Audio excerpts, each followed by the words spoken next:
Hey everyone! Welcome to your monthly review, the monthly show on language learning, where you discover new learning strategies, motivational tips, new study tools, resources, and where we show off learners like you speaking the language. That is, if you're brave enough to participate and become language learning famous. All the materials mentioned in this video are available for you right now on our website. Click the link in the description to sign up for your free lifetime account and start speaking in minutes. Okay, today's topic is why your worst days are the best days to study. So, have you ever had a day where you planned on learning language and you just couldn't go through with it? Even if learning a new language is your personal goal, something that you really want?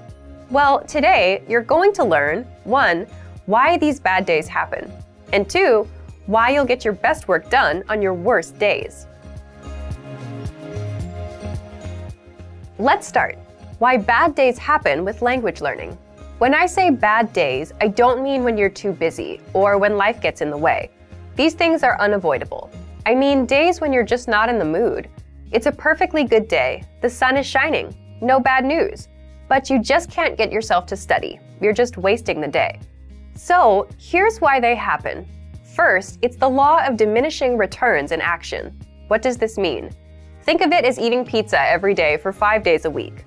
On the first day, the first 2 slices are great, but by the third one, you're feeling queasy. It's not as good. And by the 5th day, you're sick of pizza. That's the law of diminishing returns, when the benefits start decreasing over time. And it happens with language learning. When you first start, you learn a lot of phrases and it feels good. You're excited. But as time goes on, you don't feel like you're learning much, and this affects your mood and motivation, so you're not as excited to learn anymore. So you start having bad days. Second, bad days happen because you overthink things and ruin it for yourself. It's like dreading going to the gym. Let's say you went yesterday. You have to go again today. So you're dreading it all day long. I gotta go again. You set yourself up for a bad mood and a bad day. Third, bad days are a natural part of the cycle. Some days will be good. Most days you'll feel indifferent. Some days will be bad. But that's completely natural, and anyone with long-term projects and goals feels the same. And fourth, you can't be on 100% of the time. So just like days can't always be good, you too can't always be on and ready to go all the time. Again, just a realistic and expected part of the journey. Now, let's jump into the second part. Why you'll get your best work done on your worst days. So, why will you get your best work done? First, it's not that bad once you start.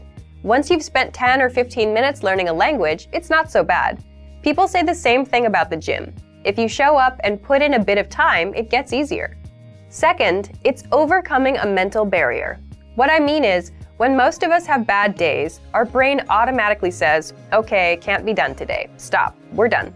But if you just work through it, you don't take these bad days so seriously anymore. And that means you're more likely to stick with your language learning goal. This brings us to the next point. Third, it's your best work because working on a bad day only strengthens your habit of language learning. Remember, habits are what will help you master a language over time. If you can stick to a habit on a bad day, your habit only gets stronger, and it will lead you to fluency. And finally, fourth, it just feels good to overcome something. Imagine you have a bad day, but you still put in 10 minutes of language learning. It's a real sense of achievement. And it doesn't matter if you do a 10-minute lesson or a 5-minute lesson. The fact that you made some progress on a bad day will give you the motivation you need to keep going. Now, speaking of lessons, here are this month's new lessons and resources. First, the Best of 2018 Language Learning Cheat Sheets. If you want to get access to all of our conversation cheat sheets that we sent out this year, here's your chance. Download this PDF bundle right now. Next, the brand new Supermarket Cheat Sheet. With this cheat sheet, you'll learn must-know shopping phrases and vocab for meats, vegetables, and all products that you'll find in a supermarket. And finally, the most common adjectives. If you're a beginner and don't yet know these adjectives, then this is a perfect chance to boost your vocabulary. This 1-minute lesson will get them stuck in your head, guaranteed. To get these free lessons and resources, just click the link in the description below. All right, everyone. Now we're asking you to submit a video or audio file of yourself speaking the language. If you do, you'll win 3 free months of access to our learning program, which includes your very own teacher. Here's the challenge for you. Yes, everyone watching this. Record a 30-second to 1-minute video or audio clip. Introduce yourself in the language. Share your name, where you're from, and why you're studying this language. And you'll win a 3-month Premium Plus subscription. To submit, click on the link in the description. Sign up for your free lifetime account. Then, fill out the form. Attach the audio or video file, and press submit. We may feature you in next month's episode, so a lot of learners will see you and your progress, and will hopefully get inspired to improve and master the language.